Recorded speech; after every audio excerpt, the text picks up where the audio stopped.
Hello everyone, सभी को नमस्ते। और आज बात करने वाले हैं हम 12वें भाव के ऊपर।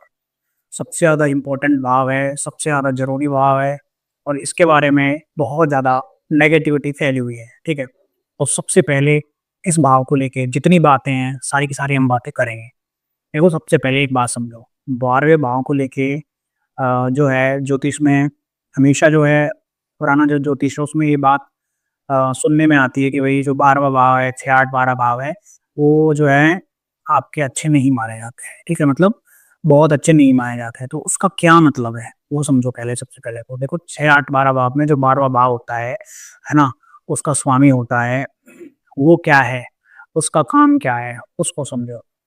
देखो 12वाँ जो घर है वो आपकी नींद का है, कि आपको नींद कितनी अच्छी आएगी, कितना आप जो है अच्छे तरीके से सो पाओगे। बहुत सारे ऐसे लोग होते हैं जिनको जो है बस में बैठे-बैठे नींद आ जाती है। बहुत सारे लोग ऐसे होते हैं जिनको जो है ट्रेन में बैठे-बैठे नींद आ जाती है। बहुत सारे लोग ऐसे होते हैं जो कि उनको बड़ा जो है बेड चाहिए, है ना? और एसी चाहिए, प्रॉपर जो है क्या बोलते हैं, लाइट ऑफ कर दो, स्विच ऑफ कर दो, आवाज़ नहीं आनी चाहिए बाहर से और तब जाके उनको नींद आती है। तो नींद को लेके जो है 12वाँ जो घर है वो है, ठीक है? बहुत इम्पोर्टेंट हाउस है। अगर देखो आप सोओगे नहीं तो आपकी जो है मेंटल हेल्थ खराब हो सकती है। आपके हार्ट पे जो है दबाव जो है एक्स्ट्रा प्रेशर आ सकता है। आपके लीवर को जो है नुकसान हो सकता है। सोना अगर ठीक से आप सो नहीं पा रहे हो तो इतनी ज़्यादा प्रॉब्लम्स आपको हो सकती है। बॉडी में बहुत सारी मेजर प्रॉब्लम जो हैं वो आप जो है अच्छी स्लीप नहीं ले रहे हो, अच्छे सो नहीं रहे हो, तो अच्छा सोने से ही बहुत सारी जो प्रॉब्लम्स है लाइफ की वो खत्म हो जाती हैं। कि मतलब अच्छा आप खा रहे हो, अच्छा आप सो रहे हो, ठीक है? और स्ट्रेस नहीं ले रहे हो, तो इन 3 चीज़ों से ही बहुत सारी जो प्रॉब्लम्स हैं वो खत्म हो जाती है। जैसे फैटी लिवर के बहुत सारे इश्यूज़ लोगों को होते हैं, है ना? तो देखो 12वाँ घर किस चीज़ का है? 12वाँ घर जो है सोने का है, 12वाँ घर हॉस्पिटल का भी है, ठीक है? तो 12वें घर का जो स्वामी है वो आपको हॉस्पिटल तक लेके जा सकता है, ठीक है? 12वें घर का स्वामी जो है मोक्ष को रिप्रेज़ेंट करता है कुंडली में कि आप मुक्ति के लिए जाओगे कि नहीं जाओगे। मुक्ति के लिए क्या होता है? मुक्ति जो होता है मन की मुक्ति होती है, ठीक है? कि आप मन से मुक्त होना चाहते हो कि नहीं चाहते हो, किसी बंधन में आप बंधना चाहते हो कि नहीं चाहते हो। और मुक्ति जो है जीवित हुआ जाता है, ठीक है? शरीर जो है मुक्त नहीं होता है, ठीक है? शरीर मुक्त नहीं होता है, शरीर तो जो है आपके आत्मा के साथ में आपके बहुत सारे जो हैं कारण शरीर और आपके अलग-अलग तरीके से शरीर हैं, वो साथ में चले जाते हैं और दूसरे शरीर में जो है वो जाके वो जितनी भी जो आप पे संचित होता है, वो सब कुछ जो इकट्ठा रहता है, उसके अनुसार आपको जन्म मिलता है, ठीक है? वो तो है पहली बात। और देखो सबसे इम्पोर्टेंट बात क्या है? सबसे इम्पोर्टेंट बात ये है कि आपका जो 12वाँ घर का स्वामी है, ठीक है? 12वें घर का जो लॉर्ड है, वो ठीक है? वो डिसाइड करता है बहुत सारी चीज़ें आपकी लाइफ़ की, है ना? देखो 12वें घर का लॉर्ड कोई भी हो सकता है, सूर्य, चंद्रमा, मंगल, ठीक है? शुक्र, बुध, है ना?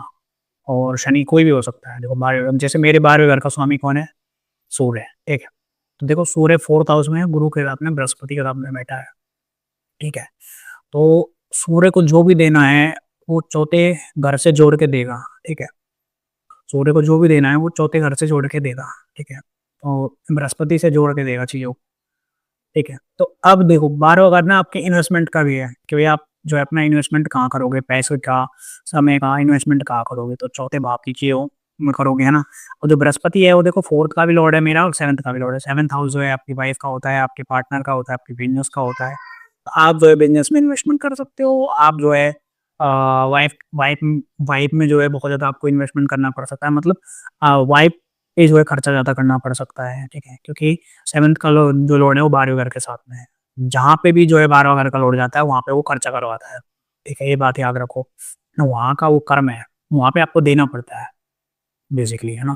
कि भई आपको देना ही वहाँ पे सबसे ज़्यादा इम्पोर्टेंट है कि आपको वहाँ पे देना ही है, ठीक है? ये बहुत ज़्यादा ज़रूरी है।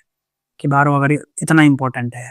देखो 12वाँ घर आप आप अगर मतलब समझो तो 12वाँ घर लोगों को लगता है बिल्कुल भी इम्पोर्टेंट नहीं, बट 12वाँ घर इतना इम्पोर्टेंट है कि 12वें घर से आप एंग्ज़ायटी देखते हो, 12वें घर से आप स्ट्रेस देखते हो कि भई आपका स्ट्रेस का लेवल क्या है, एंग्ज़ायटी का लेवल क्या है, आपको कितनी जो है प्रॉब्लम्स हो सकती हैं लाइफ़ में, है ना? मानसिक कितने तनाव हो सकता है वो 12वाँ घर बताता है, ठीक है?